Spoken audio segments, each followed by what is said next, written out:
Rec 2 is the 2009 Spanish horror film sequel to 2007's Rec, written and directed by Jaume Balaguero and Paco Plaza, both of whom returned from the previous film. The story takes place immediately after the events of the first film, with producing company Filmax International describing it as having the same claustrophobic concept as Rec but with new means of transferring fear from the screen to the spectator through the recording lens. As what has already been mentioned, this movie starts with Rec 1 ending wherein Angela Vidal was taken by the Medeiros girl. What comes to a surprise to all is the sudden entrance of the idea that there's a supernatural power at play within the movie, that the Medeiros girl is possessed by a demonic entity which actually controls the other infected or possessed beings that are rampant within the quarantine building. We find that this film is important in the studying of horror in an academic setting because certain elements in the study of horror can be seen in the film, like statements from Linda Williams' according article Learning to Scream are applicable to the film Rec 2. According to her, male and female spectators who either stared stoically or clutched themselves, covered eyes, ears, and recoiled in fear at the shower murder in the film Psycho may have been responding involuntarily and quite conventionally the first time to an unexpected assault.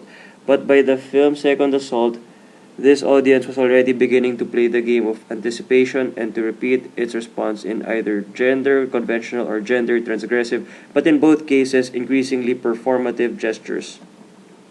We can see these reactions to our fellow classmates who tend to scream involuntarily during the first time a shocking scene is shown in the film, tend to voluntarily repeat their involuntary response when similar scenes are shown later in the film Rec 2. Rec 2. Another idea is on the article of Harry Benshoff, The Monster and the Homosexual.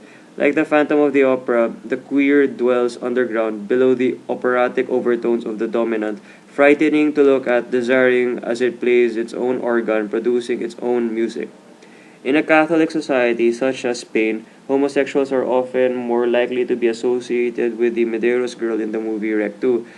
Both are tabooed and unwanted, frightening to look at since they fail to meet the standards of normality. The homosexuals dwell hidden below the lives of the oppressive and dominant, the heterosexuals. In the case of the Medeiros girl, it only dwells in the dark, also hidden from the oppressive and dominant, from the light, humanity, and God.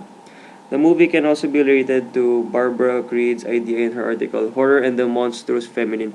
According to her, images of blood, vomit, pus, shit, etc. are central to our culturally, socially constructed notions of the horrific. Scenes of blood and gore were evident in the movie Rec 2, which are common characteristics of the horror genre. In addition to that, Spain is predominantly Catholic country.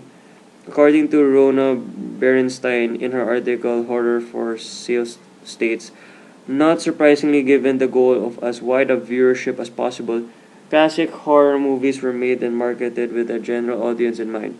From here, we can see that other horrific elements of the film Rec 2, like demonic possessions and exorcisms, are tailored to be part of the movie because of Spain's culture and religion. In addition to that, Barbara Creed also discussed illustrations that show abjection, namely the constant images of abjection.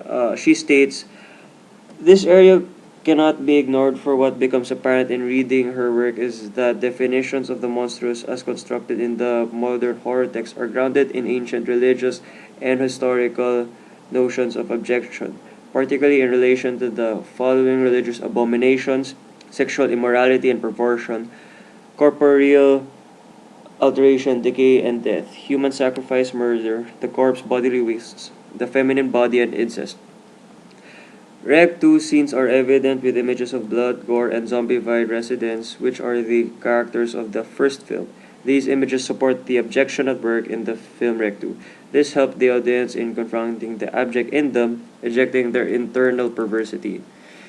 In addition, the article of Carol Clover entitled Her Body Himself can be related to this film seen in her ideas.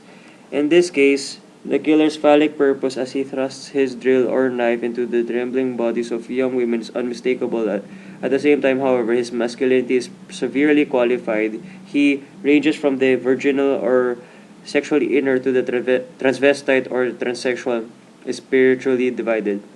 This is evident in the scene of the penetration of the worm-like entity from the Medeiros girl to Angela.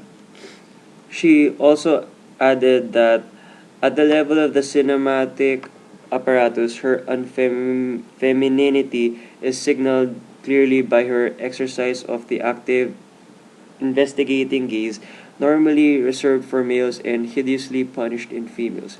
When they assume it themselves, tentatively at first and then aggressively, this statement can be observed in the scene where they searched for the Medeiros girl, with Angela giving somewhat of a hint on where to look for the Medeiros girl and how it can be seen. Apart from this, she also states the final girl looks for the killer, even tracking him to his forest hut or his underground labyrinth, and then at him, therewith bringing him, often for the first time, into our vision as well. When in the final scene she stops screaming, looks at the killer, and reaches for the knife, sledgehammer, scalpel, gun, machete, hanger, knitting needle, chainsaw, she addresses the killer on his own terms. In the case of Angela, being the final girl, this statement is evident in the scene where she used a shotgun to kill the Medeiros girl.